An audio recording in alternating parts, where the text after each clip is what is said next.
लेकिन कमाल का खुदा है, वो शैतान से भी नफरत नहीं करता। शैतान तौबा करे तो आज ही बच जाए, ये उसकी बदनसीबी है कि तौबा नहीं करता। वो सोचता है कि वो खुदा से एक दिन टक्कर ले लेगा। धर्म झगड़ा है, जो ताकतवर है वो जीत जाता है, वही धर्म जीत गया ऐसा हम मान लेते हैं। परमेश्वर ने धर्म बनाया ही नहीं था, परमेश्वर ने हमें बनाया था कि हम उसके साथ रहें, लेकिन अपन ने तो बहुत कुछ और बना लिया। न सिर्फ हमने अपने आप को धर्मों में बांट लिया, उस परमेश्वर को, अल्लाह को, उस ईश्वर को, उस वाहेगुरु को भी बांट लिया। तस्वीर देख के पहचान लेते हैं, ये हिंदुओं का है, ये मुसलमानों का है, ये सिखों का है, ये ईसाइयों का है। अपन तो परमेश्वर से भी बड़े हैं। परमेश्वर ने सिर्फ इंसान बनाया, हमने ना सिर्फ जातियां बनाई बल्कि परमेश्वर भी बांट डाले अलग अलग धर्म के, अलग अलग, और आखिर में रखनी पड़ती है सर्वधर्म सभा। लेकिन असल में बात है परमेश्वर की। स्वर्ग में ना हिंदू जाएंगे, ना मुसलमान, ना सिख, ना ईसाई, सब नरक में होंगे। स्वर्ग में सिर्फ वो जाएगा जो जमीन पे कबूल करेगा कि मैं गुनहगार हूं और मुझे बचाने वाला परमेश्वर है।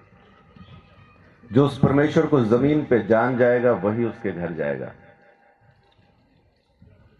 आज मैं मंच पे बैठा हूं, आप मुझे हार पहना रहे हैं, मैं रात को 2:30 बजे आके आपका दरवाजा खटखटाऊं क्योंकि आप में से कोई मुझे नहीं पहचानता, क्या आप मुझे रात को 2:30 बजे घर आने देंगे? आप तो क्या पूरा मोहल्ला मिलके मेरी अच्छे से तीमारदारी करेगा जब तक मैं खड़ा हूं मुझे खड़ा नहीं रहने देंगे। क्यों? क्योंकि आप मुझे जानते नहीं सिर्फ रिश्ते की बात है और कुछ नहीं। अगर आप मुझे नहीं जानते तो मैं आपके घर में नहीं आ सकता हूं, बिना परमेश्वर को जाने आप उसके घर कैसे जाएंगे? उसको जानना जरूरी है, यही मुक्ति है। इंसान ने धर्मों में श्रीमद् भगवत गीता, जिसको हम कर्म की किताब कहते हैं, उसमें श्री कृष्ण कहते हैं कि परमेश्वर ना भले काम स्वीकार करता है ना बुरे, तो आपके कर्मों से आपकी मुक्ति होनी नहीं है। ज्ञान के बारे में लिखा है कि वो परमेश्वर ही ज्ञान है, किताबें बांचने से कोई ज्ञानी नहीं हो जाएगा।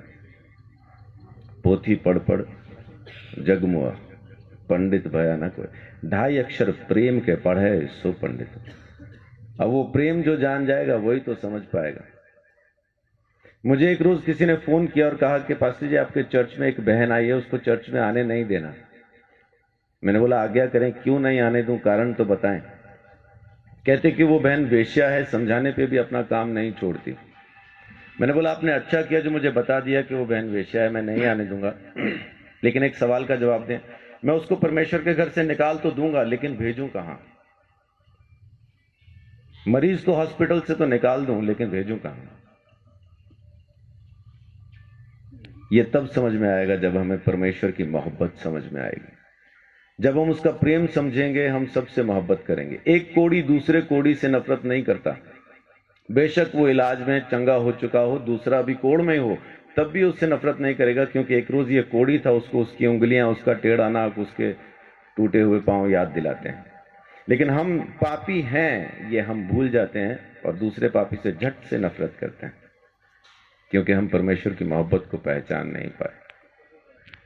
परमेश्वर मोहब्बत है, और अगर वो हम में नहीं है तो फिर चाहे कितना ही पूजा पाठ कीजिए, चाहे कितनी यात्राएं कीजिए, चाहे कितना ही त्याग कीजिए, दान कीजिए, कुछ फर्क नहीं पड़ता, क्योंकि परमेश्वर आप में है नहीं। अगर आपको इंसान से मोहब्बत नहीं तो परमेश्वर आप में नहीं। परमेश्वर ने मोहब्बत की और देखा कि